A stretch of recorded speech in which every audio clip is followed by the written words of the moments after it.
It's the most wonderful time of the year again. At when the moon shines and the sky turns dark, ang bahay na ito sa Garland Street, Baguio City, shines the most.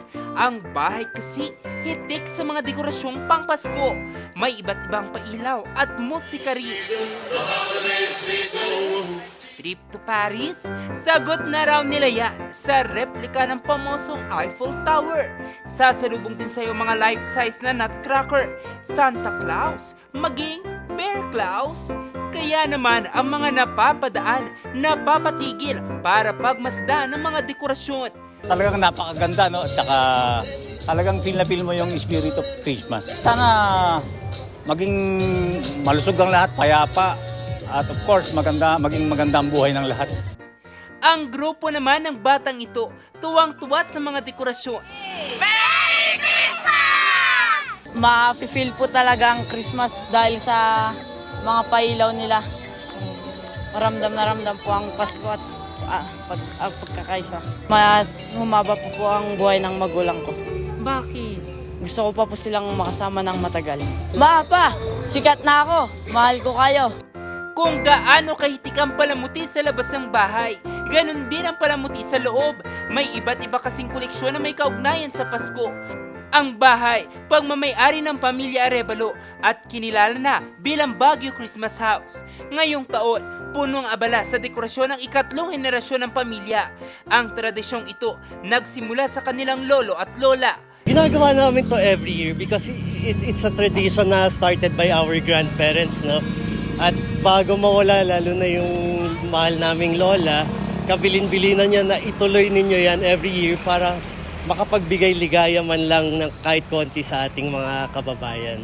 Mensahe nila ngayong Pasko ang kasiyahan. Very important, no? Gusto naming maibahagi din yung spirit of Christmas not only sa family namin but to everyone. Sa lahat ng nakakabisita sa bahay nito. I'm wishing everyone a Merry Christmas and a prosperous New Year. Hatid din ng pamilya Arevalo ang libreng pa-concert kagabi, December 16. Ito'y sa pagbubukas ng corner ng isang music brand sa bansa at nalalapit na golden anniversary ng Mozart Music. Lahat invited to listen to jazz and classic OPM song natin ng Baguio-grown artist na magkapatid na sila Aquila at Joko Paki.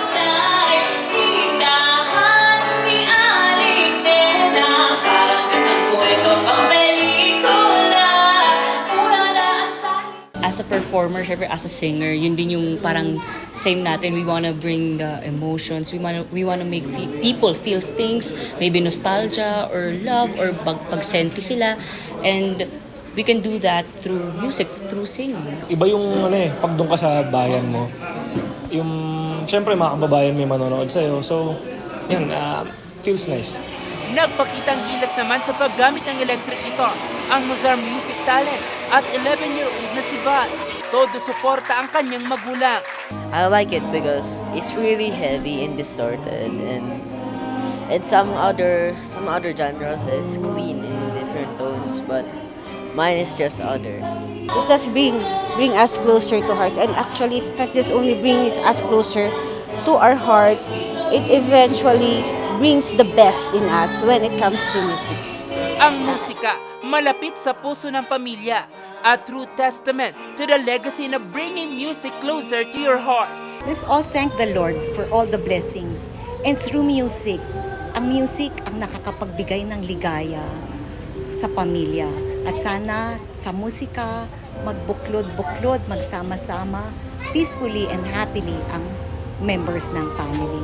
Pangako ng pamilya na hanggang may buhay, magpapatuloy ang musika at pagbibigay ningning at liwanag sa bawat isa. Merry Christmas!